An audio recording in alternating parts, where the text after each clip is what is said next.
For 20 years, Grant was family. Now, he's the sole heir to a $50 million legacy. But what if that inheritance depends on Grant proving he's a loyal son, or betraying the very woman who loved him? This is the story of a self-made titan's final lesson, a widow's fight for justice, and the dark secret buried beneath the Texas soil. Eleanor's world had always been one of rugged prosperity. Her late husband, Frank, built his empire from nothing, buying and developing the vast Lone Star Ranch, a symbol of his self-made success and the American dream. After Frank's sudden heart attack 6 weeks ago, Eleanor found comfort in Grant, Frank's trusted protege. Grant had worked for Frank since he was a teenager, moving from a stable hand to the COO of the entire operation. He was dependable, polite, and seemed genuinely heartbroken. Eleanor's internal monologue, Grant, was the only thing holding the ranch together now. He took care of the legal mess, the staff, and quietly, patiently, he took care of me. I felt safe knowing Frank's legacy was in the hands of a man who loved him like a father. The reading of Frank's will was a formality. As expected, the majority of the estate, the $50 million ranch, the land rights, and the company was left to Grant, with a generous, but minor trust fund for Eleanor. Frank had often said Grant deserved it, calling him the son I chose. The lawyer, Mr. Henderson, finished the main will, but then cleared his throat and produced a sealed, leather-bound document, labeled Final Codicil, the Builder's Test. Mr. Henderson, this codicil, handwritten by Mr. Frank himself 6 months before his passing, supersedes all previous terms. It is an ethical stewardship contract. Grant, to fully receive the inheritance, you must satisfy 3 conditions within 12 months. The conditions were baffling. Grant must ensure Eleanor's unburdened peace and comfort for the full year. Grant must keep the ranch fully operational and ethically sound without selling any assets. Grant must remain in a state of absolute personal loyalty and service to Eleanor. Frank's words were clear, yet the underlying tone was cold. Grant immediately professed his loyalty, promising Eleanor that nothing would change. The first fracture later that week, while unpacking Frank's old hunting trophies, Eleanor found a worn copy of Machiavelli's The Prince. Tucked inside was a tiny, folded piece of notepaper, written in Frank's distinctive scrawl. It read, "The ranch is not the reward, it is the bait. If the hunger is too great, the man will show you the devil." Eleanor felt a sudden chill, a deep, unnerving drop in her stomach. It wasn't just a riddle, it was a warning from beyond the grave. Her husband hadn't trusted his heir, he had laid a sophisticated trap. The psychological damage was immediate. Every kind word, every helpful gesture from Grant, now echoed with potential malice. The ranch, once a symbol of success, suddenly felt like a vast, silent battlefield. The moment Eleanor read Frank's cryptic note, her perception of Grant changed entirely. The ranch's expansive living room, once warm and familiar, now felt like a stage for a high-stakes performance. Eleanor's internal conflict: I'm grieving. Am I just paranoid? Grant is busy running a multi-million-dollar operation. Maybe Frank was just being overly dramatic, as usual. But why the warning? Why the explicit note about the devil? Grant, true to the codicil, increased his attention to Eleanor. He insisted on handling all her correspondence, managing the household accounts, and even selecting her personal assistant, a quiet woman named Clara. He claimed it was to guarantee her unburdened peace. The test of control. Eleanor decided to test him. She requested a small, non-essential expense: the repair of an old, sentimental fountain in the courtyard. Eleanor: Grant, that old fountain has been dry for years. I'd like to get it fixed. Just a small project to remind me of happier times. Grant: a gentle smile, but his eyes were calculating. Of course, Eleanor, but Mr. Henderson advised we keep all expenditures streamlined during the codicil's evaluation period. Let me handle it. I'll get bids, but it might take a few weeks. Don't stress yourself over details. His response, though seemingly cooperative, was a polite, firm refusal of her personal autonomy. He hadn't said no, but he had effectively taken the decision out of her hands, citing the legal process. Eleanor's realization: he's not protecting me from the burden. He's taking away my power. He's controlling the flow of information and money, fulfilling the letter of the contract while violating the spirit. Her suspicion deepened the following day when she overheard Grant talking to Clara, the new assistant, in the kitchen. Grant, low voice: just ensure she stays focused on her trust fund investments. Distractions are key. The less she sees of the ranch's financials, the better for her peace and comfort. Understood? Eleanor didn't need to hear more. Grant's loyalty was a facade. His actions were calculated moves to isolate her and make her an ineffective witness to his management of the ranch. The codicil, meant to ensure his good behavior, had instead become the perfect camouflage for his slow takeover. That night, Eleanor couldn't sleep. She retrieved the old ledger, where Frank had documented his original land purchases. Hidden in the back was a small, encrypted thumb drive. The label simply read insurance. Eleanor knew she had to activate the insurance before Grant's meticulous plan to make her irrelevant was complete. She realized she wasn't just fighting for her inheritance, she was fighting for the truth of Frank's legacy, the honor that Grant was systematically destroying. The ranch house was silent, the kind of silence that amplifies every creak and rustle, making Eleanor feel acutely alone. She sat in Frank's old study, the scent of leather and cigar smoke still clinging to the air, clutching the small, encrypted thumb drive labeled insurance. Her hands trembled, not from fear, but from the realization that this tiny device held the final, damning piece of Frank's trust or lack thereof.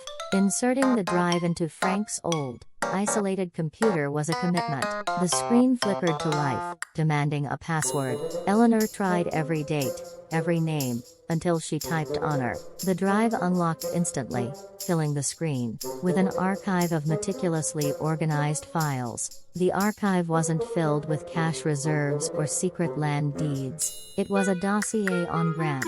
File after file documented every financial transaction, every land deal, and every ambitious, questionable proposal Grant had made over the last decade. It showed Frank had been watching him, documenting his gradual descent from loyal protege to calculating opportunist.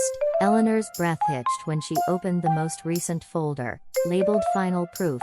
Inside was a series of emails Grant had sent just 2 months before Frank's death. The emails outlined a complex strategy to reroute ranch funds into a shell corporation, under Grant's control, disguised as essential operational capital. The money wasn't being stolen outright, but was being moved to protect Grant's investment, directly violating the spirit of the codicil, which demanded he keep the ranch ethically sound. The most chilling discovery was a recent filing. Grant was attempting to leverage the ranch's water rights to secure a massive personal loan. If the loan went through, the ranch would be effectively mortgaged to the hilt, destroying Frank's legacy, but ensuring Grant's personal wealth, regardless of the codicil's final outcome. Eleanor stared at the screen, the cool light reflecting in her tear-filled eyes. It wasn't just greed, it was premeditated betrayal. Grant hadn't waited for the 12 months to pass. He was attempting to execute the inheritance prematurely by creating an irreversible financial trap. He wanted to ensure the ranch was his, but only after stripping it clean of its intrinsic value. His careful attention to her peace and comfort was merely a delay tactic, keeping her quiet until the irreversible papers were signed. She looked at a final file, a handwritten note scanned by Frank. My biggest fear is that the lure of the $50 million will make the man believe the end justifies the means. If he chooses the means of a thief, the ranch is worthless. The antidote is proof. Eleanor, the final truth must be spoken. Eleanor realized her husband had left her not just a clue, but a weapon of integrity. She needed to find a way to use this digital proof to uphold the honor that Grant had so easily discarded. Her grief hardened into resolve. She would not let the ranch, the symbol of Frank's life, become the tomb of his legacy. Eleanor knew she couldn't approach Mr. Henderson, the estate lawyer, who was too intertwined with the legal constraints of the codicil. Instead, she took the insurance drive and traveled an hour outside the county to see Marcus Thorne, a grizzled, old-school lawyer who had handled Frank's earliest, toughest land battles. Marcus was a man who understood honor, not just contracts. Sitting in Marcus's dimly lit office, the polished mahogany desk, a stark contrast to the dust of the ranch, Eleanor laid out the case, the codicil, Grant's solicitous care, and the hidden digital evidence of the water rights leverage. Marcus, his face grim, studied the codicil and the emails for a long, silent time. He finally leaned back, the leather of his chair creaking under his weight. "This codicil isn't an ethical test, Eleanor," Marcus said, his voice low and gravelly. "It's a legal cage." Frank set an almost impossible standard. Grant is exploiting the most dangerous loophole ambiguity of time. Marcus explained that the codicil required Grant to fulfill the conditions for 12 months, but Grant was using the pre-death emails and the current loan application to establish that his intention to financially strip the ranch was a continuing violation that predated the codicil's full enforcement period. If the loan went through now, before the 12 months were up, the ranch would be ruined, but Grant could argue he hadn't technically violated the codicil's specific future terms. He had simply concluded a long-planned business strategy. The psychological toll on Eleanor was immense. She realized Grant wasn't waiting for her to die. He was waiting for the legal documents to be finalized, which Marcus estimated would happen in the next few days. "He's not just betraying Frank's trust, he's bankrupting the land Frank loved," Marcus observed, shaking his head slowly. Eleanor felt the crushing weight of the ticking clock. She was trapped by the very legal system her late husband had respected. Marcus confirmed that any legal challenge now would likely halt the inheritance, but the codicil's terms were so strict that any interference by Eleanor would also technically violate the unburdened peace clause, voiding the codicil entirely and sending the whole estate into a messy, years-long probate. Grant would still win control during the legal fight. There was only one way to stop him. She couldn't use the law directly. She had to use Frank's own sense of honor, the value Grant had publicly claimed to possess as the final weapon.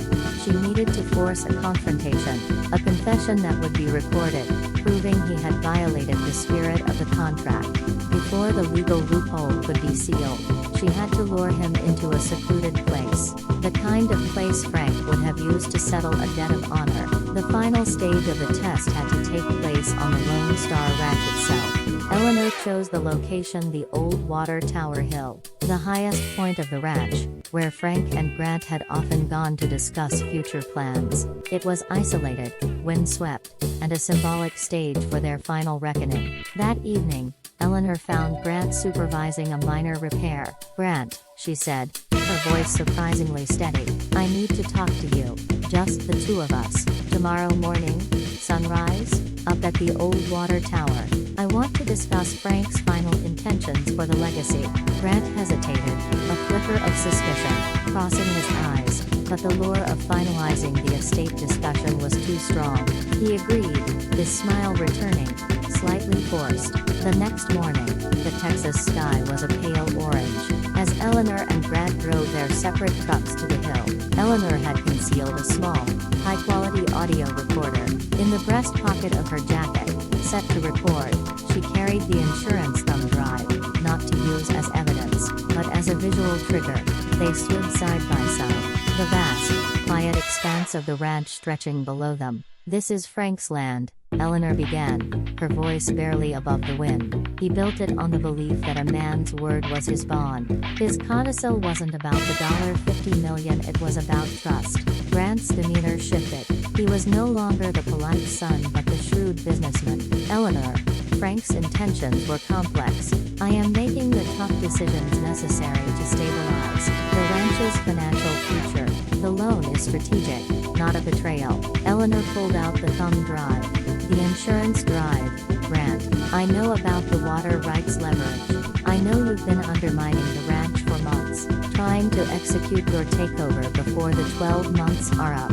You didn't just break the contract, you murdered the legacy." Grant's composure snapped. His face contorted, a mask of anger and fear replacing the polite veneer. "You interfering old woman. You think Frank was some saint? He tested everyone. He left that codicil because he enjoyed controlling us even after he was gone. I earned this ranch. I put in the work. If the letter of the law allows me to secure my future now, I'll take it." He lunged for the thumb drive, his calculated composure abandoned entirely. A brief, desperate struggle ensued on the dusty hill. Eleanor dodged him, using the surprise of her physical defiance to gain space. "You violated the first and last rule," Eleanor cried out, her voice raw with years of suppressed rage and pain. "You forfeited the inheritance the moment you decided Frank's honor wasn't worth the wait." At that precise moment, two unmarked vehicles crested the hill, lights flashing dimly. Marcus Thorne and the local sheriff stepped out. Eleanor had given Marcus the location and the time, along with the audio recorder, knowing that Grant's visible panic and recorded confession would be the only true evidence of his malice. Grant froze, his betrayal exposed not just to Eleanor, but to the legal arm of the community. The ranch became silent once more, broken only by the sound of handcuffs clicking into place. The legal aftermath was swift and devastating. Grant's recorded confession, combined with the digital evidence from the insurance drive, proved he had violated the essential spirit and ethics of the ethical stewardship codicil. The court ruled that Grant's actions constituted a breach of loyalty and duty, rendering the codicil null and void. Due to the extreme and complex nature of the contract, the entire $50 million estate, as stipulated by Frank's original wishes in the event of an ethical violation, did not revert to Eleanor. Instead, it was placed into a non-profit trust, dedicated to preserving the ranch's land and water rights for the state of Texas. Frank's final act of true public service. Eleanor had lost the ranch, but she had saved Frank's legacy from ruin. Eleanor was relieved but felt a hollow ache of loss. She had fought for honor and justice, but the cost was profound. The loss of her home and the definitive proof that the man she treated as a son was a villain. A few weeks later, Marcus Thorne met Eleanor on the porch of the now legally complicated ranch house. He presented her with one final, unassuming document. "Frank told me never to mention this," Marcus said quietly. "It was separate from the estate, separate from the codicil. It was his final, unconditional gift to you." The document revealed a private, offshore account. Over the decades, Frank had quietly set aside a significant amount of money, not the $50 million fortune, but a substantial, untainted personal fund solely in Eleanor's name. There were no stipulations, no tests, no codicils. Eleanor opened Frank's accompanying handwritten letter. It was warm, loving, and profoundly apologetic. "My dearest Eleanor, my final test was for Grant, not for you. If he failed, I knew you would fight him for the sake of honor. That fight would cost you everything else, but never your integrity. This money is for your peace, freely given. Go build your own, new peace. You are the true legacy." Eleanor looked out over the vast Texas landscape. She had saved the ranch for the future, lost her corrupt heir, and gained true independence. She had paid a heavy emotional price to uphold her husband's final, demanding ideal. The shadow of Grant's betrayal would always linger, a painful lesson in human frailty. But Eleanor stood tall, the true keeper of the Lone Star legacy, finally free from the burdens of a test that was never meant for her. The sun rose, lighting the path to her new, self-made future.